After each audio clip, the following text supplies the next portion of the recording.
ನಮಸ್ತೆ ಟಿವಿ 20 ಕನ್ನಡ ವಾಹಿನಿಗೆ ಸ್ವಾಗತ.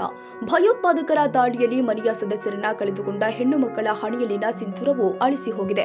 ಹೆಣ್ಣು ಮಕ್ಕಳ ಕುಂಕುಮ ಭಾಗ್ಯ ಕಸಿದ ಉಗ್ರರ ಹೇಯ ಕೃತ್ಯದ ವಿರುದ್ಧ ಸಿಡಿದೆದ್ದ ಭಾರತ ಇದೇ ಕಾರಣಕ್ಕೆ ಪಹಲ್ಗಾಮ್ ದಾಳಿಗೆ ಪ್ರತೀಕಾರವಾಗಿ ನಡೆಸಿದ ಪ್ರತಿ ದಾಳಿಗೆ ಆಪರೇಷನ್ ಸಿಂಧೂರ್ ಎಂದು ನಾಮಕರಣ ಮಾಡಿ ಪಾಕಿಸ್ತಾನದ ಉಗ್ರರ ಎದೆಯೊಳಗೆ ಭಾರತ ದೇಶದ ಸಿಂಧೂರದ ಗುಂಡು ನುಗ್ಗಿಸಿ ಪಾಕಿಸ್ತಾನದ ಒಟ್ಟು 9 ಸ್ಥಳಗಳು ಆದ ಬಹವಾಲ್ಪುರ್, ಮುರಿಡೈ, ಗುಲ್ಪುರ್, ಚಿಂಬರ್, ಚಕ್ ಅಮ್ರು, ಬಾಘ್ ಕೋಟ್ಲಿ, ಸಿಯಾಲ್ಟೋ ಮತ್ತು ಮುಜಫರಾಬಾದ್ ಮೇಲೆ ನಿಖರವಾದ ದಾಳಿಗಳು ನಡೆದಿದೆ ಎಂದು ಮೂಲಗಳು ಹೇಳಿದೆ.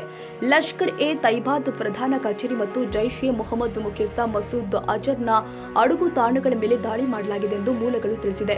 ಇನ್ನು ಯುದ್ಧದ ಮುನ್ನುಡಿ ಇಷ್ಟು ಭಯಂಕರವಾಗಿದೆ ಅಂದ್ರೆ ಮುಂದೆ ಪಾಕಿಸ್ತಾನದ ನಕಾಶವನ್ನ ತೆಗೆಯುವಂತಹ ಸಂಕಲ್ಪ ಎಷ್ಟು ಭಯಂಕರವಾಗಿರುತ್ತೆ ಅಂತಹ ಈಗ ಅರ್ಥವಾಗಿದೆ. ಹಾಗಾಗಿ ಸುರಕ್ಷಿತವಾಗಿ ಗೆದ್ದು ಬಂದು ಭಾರತ ಮಡಿಲಿನಲ್ಲಿ ಸೇರಲಿ ಎಂದು ತಮ್ಮ ಹುಬ್ಬಳ್ಳಿಯ ಚಿನ್ನಮ್ಮ ಸರ್ಕಲ್ ಸತ್ಯ ಸಾಯಿಬಾಬಾ ಮಂದಿರದಲ್ಲಿ ಶ್ರೀ ಕ್ರಾಂತಿವೀರ ಸಂಗೊಳ್ಳಿ ರಾಯಣ್ಣ ಅಭಿಮಾನಿ ಬಳಗದಿಂದ ಪೂಜೆ ಸಲ್ಲಿಸಲಾಗಿದೆ.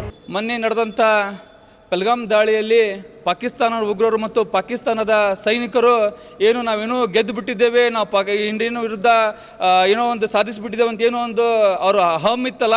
ಇವತ್ತು ನಮ್ಮ ದೇಶದ ಪ್ರಧಾನಮಂತ್ರಿ ಮತ್ತು ನಮ್ಮ ಸೈನಿಕರು ಇವತ್ತು ಅವರು ಪಾಕಿಸ್ತಾನಕ್ಕೆ ನುಗ್ಗಿ ಉಗ್ರರ ತಾಳಗಳನ್ನು ಮಟ್ಟ ಹಾಕೋ ಮುಖಾಂತರ ನಮ್ಮ ದೇಶದ ಹೆಮ್ಮೆಯನ್ನು ಇನ್ನು ಕಾಪಾಡಿದ್ದಾರೆ ಮತ್ತು ನಮ್ಮ ನಾಡಿನಲ್ಲಿ ಮತ್ತು ನಮ್ಮ ಹೆಣ್ಮಕ್ಕಳ ಸಿಂಧೂರನ್ನು ಏನು ತೆಗೆದುಹಾಕಿದ್ರೋ ಇವತ್ತು ಆ ಸಿಂಧೂರಕ್ಕೆ ನಮ್ಮ ದೇಶದ ಪ್ರಧಾನಮಂತ್ರಿಗಳು ಮತ್ತು ನಮ್ಮ ಯೋಧರು ಬೆಲೆಯನ್ನು ಕೊಟ್ಟು ಇವತ್ತು ನಮ್ಮ ಹೆಣ್ಮಕ್ಕಳು ಮತ್ತು ದೇಶದ ಒಂದೆಲ್ಲ ಹೆಣ್ಮಕ್ಕಳು ಸುರಕ್ಷಿತವಾಗಿ ಬದುಕುವಂಥ ಶಕ್ತಿಯನ್ನು ತುಂಬುವ ಮೂಲಕ ಪಾಕಿಸ್ತಾನವನ್ನು ಭೂಪಟದಿಂದ ತೆಗೆದುಹಾಕಬೇಕಂತ ನಾನು ಪ್ರಧಾನಮಂತ್ರಿಗಳು ಮತ್ತು ಸೈನಿಕರಿಗೆ ನಾನು ಕ್ರಾಂತಿವೀರ ಸಂಗೊಳ್ಳಿ ಅಭಿಮಾನಿಗಳಿಂದ ಅವ್ರು ಕೇಳ್ಕೊಳ್ತೇನೆ. ಇವತ್ತು ಏನು ಪಾಕಿಸ್ತಾನ ವಿರುದ್ಧ ಏನು ಅವರು ಮನೆ ಹೊಕ್ಕಿ ಹೊಡೆದು ಏನು ಅವರೆಲ್ಲ ಧ್ವಂಸ ಮಾಡಿದ್ದಕ್ಕಾಗಿ ಅವರು ವಿಜಯೋತ್ಸವ ಆಚರಿಸ್ತಾ ಇದ್ದೇವೆ. ನಮ್ಮ ಸೈನಿಕರಿಗೆ ಯಾವುದೂ ಕೂಡ ತೊಂದರೆ ಆಗಲಾರ್ದಂಗೆ ಉಪವಾಸ ಬರಬೇಕಂತ ನಾನು ಸಾಹೇಬರಲ್ಲಿ ಕೇಳ್ಕೊಳ್ಳೋಕೆ ಇಷ್ಟಪಡ್ತೇನೆ. ವಿಜಯೋತ್ಸವ ಕಾರ್ಯಕ್ರಮದಲ್ಲಿ ಕಿರಣ್ ಉಪಾರ, ಅಶೋಕ್ ಹಾದಿಮನಿ, ಮಹೇಶ್ ಹೆಮ್ಮಳ್ಳಿ, ಚೇತನ್ ವಿಜಯ್ ಉರ್ಕಡ್ಲಿ, ಪವನ್ ಶಿರೂರ ಇನ್ನು ಹಲವಾರು ಭಾಗಿ. ಕನ್ನಡಿಗರ ಮೆಚ್ಚಿನ ನಿಮ್ಮ ಟಿವಿ 20 ಕನ್ನಡ ವಾಹಿನಿ ಇದೀಗ ಟಿವಿಯಲ್ಲಿ ಲಭ್ಯ. ಕರ್ನಾಟಕ ಮತ್ತು ದೇಶ ವಿದೇಶದ 360 ಡಿಗ್ರಿ ಸುದ್ದಿ ವಿವರವನ್ನ ಪಡೆಯುವುದಕ್ಕೆ ಟಿವಿ 20 ವಾಹಿನಿಯನ್ನು ಲೈಕ್ ಮಾಡಿ, ವಿಡಿಯೋಗಳನ್ನು ಶೇರ್ ಮಾಡಿ, ಕಮೆಂಟ್ ಮಾಡಿ, ಸಬ್ಸ್ಕ್ರೈಬ್ ಮಾಡಿ. HCN ಕೇಬಲ್ 842 ನಂಬರ್ನಲ್ಲಿ ಹುಕ್ಕೇರಿ ತಾಲೂಕು ಹಾಗೂ ಸಂಕೇಶ್ವರದ ಸುತ್ತಮುತ್ತಲಿನ ಹಳ್ಳಿಗಳಲ್ಲಿ ಲಭ್ಯ. PCN ಕೇಬಲ್ 129 ನಂಬರ್ನಲ್ಲಿ ಹಾರುಗೆರೆ ಸುತ್ತಮುತ್ತಲಿನ ಹಳ್ಳಿಗಳಲ್ಲಿ ಲಭ್ಯ.